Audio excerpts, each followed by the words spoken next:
c'est Louis de la Team PIM. Donc je vais vous présenter le deck que j'ai utilisé pour le LLDS de Poitiers, où j'ai top 2.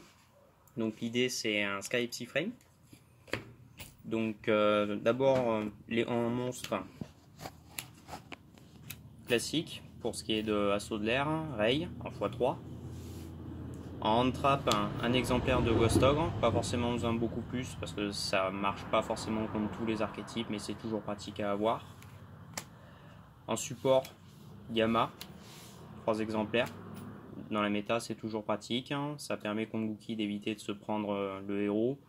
Et en plus, ça permet d'aller chercher un petit Oméga qui n'est pas piqué des hannetons. Ça protège les hand traps. L'idée aussi du deck, du coup, ça a été d'aller chercher en support Epsilon. Alors en ce moment, contre Sky Striker, ce qui fait vraiment pas plaisir, c'est quand on se prend un petit Rivalry, quand on se prend de l'Altergeist. Ça permet d'essayer de pallier un petit peu et de jouer. Et puis accessoirement, ça débloque un Oméga, donc 3 Epsilon. En soutien aussi, avoir les 2 Psyframe Driver.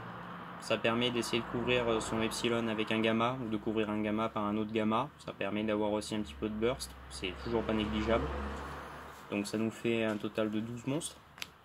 Après j'utilise 25 magies, puisque c'est toujours une base Sky. Donc 3 engage, toujours sympa pour les tutos, un petit peu de value si jamais on a le setup, c'est toujours bon à prendre. Les 3 frelons, le token est toujours sympa, ça permet en plus d'accéder à de la contestation durant le tour adverse si jamais on a un Trisbaena ou on a un Topologique. Donc c'est toujours sympa, puis ça fait du défensif, ça permet d'accéder à la ligne Kuriboh.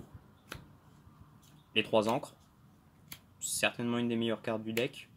Déjà quand c'est un effet super bon, pouvoir en plus prendre la possession du monstre, si on peut aller chercher les links adverses, ça peut être bien pour faire un petit peu de value, puis ça offre un super contrôle. Le multi-roll, alors juste en x2, parce que c'est tutorisable, ça reste une super carte, mais on n'a pas forcément envie de l'avoir en main morte, donc 2 exemplaires, je trouve que c'est quand même super bon. Après, les 2 supports de destruction du deck, l'onde de brouillage et post-combustion, c'est toujours intéressant d'avoir les deux, pas forcément en jouer plus parce qu'après on peut se retrouver un peu bloqué au niveau des mains, c'est tutorisable, on peut toujours les recycler et surtout ça permet de bypass tout ce qui n'est pas targetable, donc c'est toujours intéressant d'avoir l'une ou l'autre.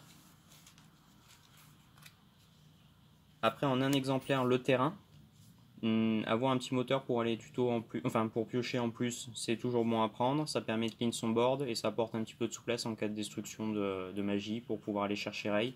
Donc on est toujours content de l'avoir. Je ne joue pas forcément en plus, mais je joue en terraformation en side pour pouvoir aller le chercher. La base Hercule pour le recyclage, un exemplaire c'est suffisant. Mais c'est vraiment important de l'avoir parce qu'une fois qu'on a épuisé toutes ces links, on est vraiment content de pouvoir aller les chercher. Le char canon qui permet de contester un petit peu le cimetière adverse et qui permet aussi d'aller chercher des links adverses.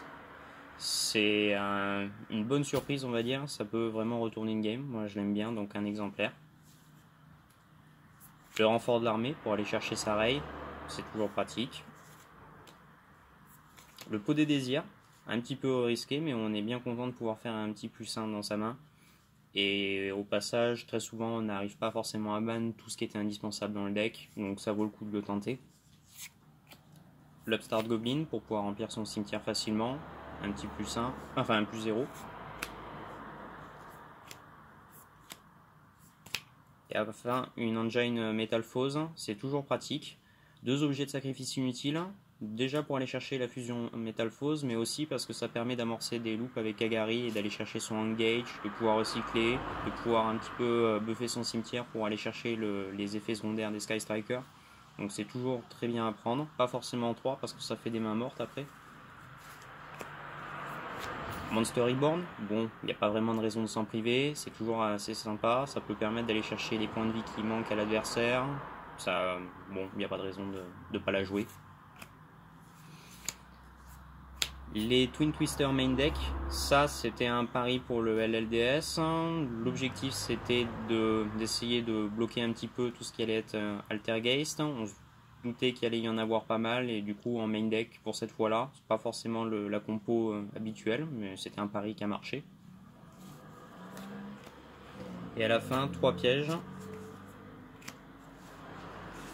et 3 overload Psyframe qui loupe super bien du coup avec Omega, permet d'avoir un recyclage constant. Bannir les monstres adverses, c'est juste trop fort. En plus de ça, ça permet de mettre une pression à l'adversaire même quand on se prend un parfum d'anti-magie. On évite de se faire bloquer par l'Imperial Order et on peut continuer à aller chercher les cartes adverses, ça permet de se débloquer. Donc c'est toujours super pratique et avec le nombre de Psyframes qu'on a, il n'y a pas de raison de ne pas l'utiliser. Après pour ce qui est de l'extra, bon, c'est classique, 3 Kagari pour pouvoir recycler un petit peu. Les 3 Shizuku pour aller chercher dans son deck, et puis ça permet toujours d'apporter un petit soutien au niveau de des PV de l'attaque et de la défense de l'adversaire. Ayate en x2, c'est toujours pratique pour pouvoir aller chercher les points de vie adverses, ça permet d'améliorer un petit peu la meule qu'on a. Et enfin un autre point qui n'est pas négligeable, la zone link qu'elle nous offre, ce qui nous permet de jouer avec plusieurs monstres de l'extra. Donc c'est toujours sympa pour un burst momentané ou pour aller chercher Omega. Omega, forcément, avec le nombre de Psyframes qu'on a, permet en plus de bloquer un petit peu l'adversaire, un bon body, et surtout, il quitte quand on veut le terrain. Donc ça gêne pas du tout un Skystriker. Le Link Kuribo, pour aller chercher le token. Ça peut être sympa aussi pour avoir une petite cover, ça offre un petit peu de link pour aller chercher d'autres monstres. Le Phoenix, il est un peu plus circonstanciel, mais il peut permettre d'essayer de passer un peu tout ce qui va être magie piège. Pas forcément eu beaucoup l'occasion d'utiliser ce coup-là, mais ça peut toujours dépanner.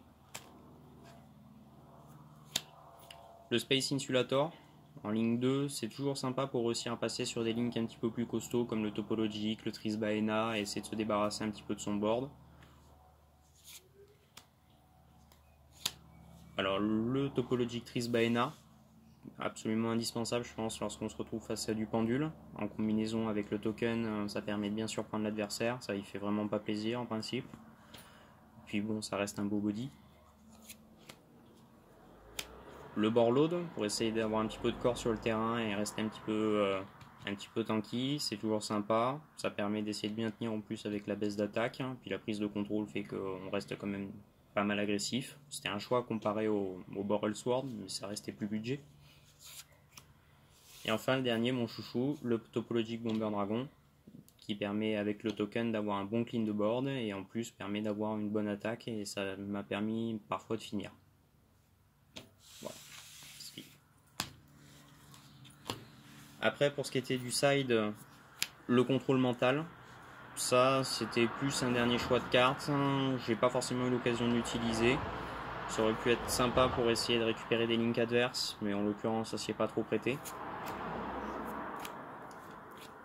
Les balades partagées qui peuvent toujours être sympas avec le nombre de hand traps qu'on a pour essayer de faire un petit peu de value.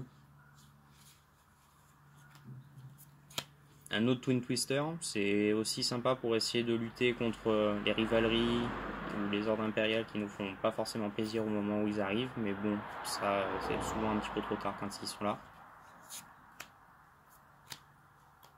Contre Trickstar de Diabolo, ça fait un bon body, ça permet de partir, facile à mettre.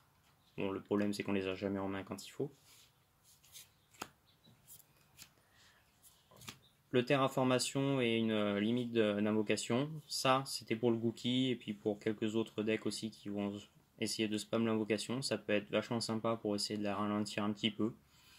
Là pour Poitiers ça s'y prêtait pas trop, mais c'est quelque chose que je vais continuer à laisser qui normalement va être plutôt main deck à la place des Twins. Ça fera certainement un petit peu plus de blocage.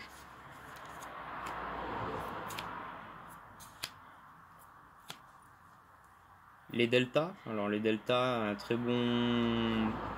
très bonne combo qui normalement vont remplacer Epsilon aussi en main, mais qui là pour le coup on fait partie du pari et on était plus en side.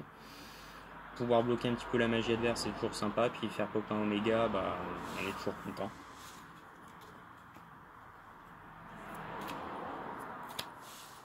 Un Ending Nightmare, bon, je pense que c'est plus la peine forcément de le présenter, on est sympa de pouvoir... on est vraiment content de pouvoir retirer tout ce qui va être les magies continues. C'est aussi super sympa contre du pendule. les terrains qui sautent, enfin bon, tout ça c'est gratuit, hein, on va en profiter. Et à la fin, les 2 décrets royaux pour le paléo, pour l'altergeist, pour éviter de se manger des rivaleries à toute sauce, c'est toujours super sympa aussi.